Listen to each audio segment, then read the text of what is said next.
మాగంటి గోపీనాథ్ ఇంటికి ఎమ్మెల్సీ రామచందర్, మాజీ ఎమ్మెల్సీ రామచందర్ ఉన్నారు. మీకు మాగంటి గోపీనాథ్కి సన్నిహితం ఎలా ఉండదు? ఎప్పటి నుంచి పరిచయం?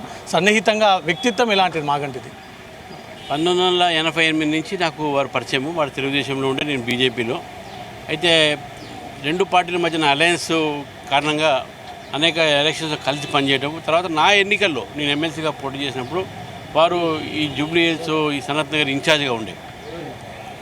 నా గెలుపులో వారి పాత్ర చాలా పెద్దది, ఎందుకంటే అప్పుడు గట్టిగా పనిచేశారు. మంచి మిత్రుడు నాకు.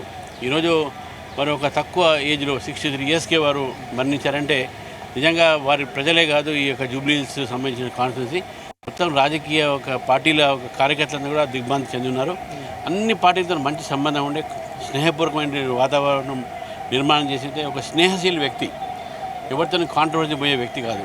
ఈరోజు వారి మరణం నిజంగా కూడా హైదరాబాద్, తెలంగాణ రాజకీయాల్లో ఒక పెద్ద లోటుగా నేను భావిస్తాను. అంచెలంచెలుగా ఎదిగినటువంటి నాయకుడు, వరుసగా 3 టర్మ్స్లో గెలిచినటువంటి ఎమ్మెల్యే, 3 సార్లు ఈ యొక్క ప్రాంతానికి ప్రాతినిధ్యం వహించారు.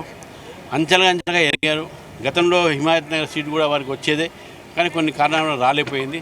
అయినప్పటికీ కూడా వారు ప్రజల్లో పనిచేశారు, రాజకీయాల్లో పనిచేశారు. 3 సార్లు గెలవడం జూబ్లీ హిల్స్ మంచి మామూలు మాట కాదు. మరి వారు నిజంగా కూడా ఈ ప్రజలు మంచి నాయకుడిని కోల్పోయారని చెప్పి భావిస్తారు.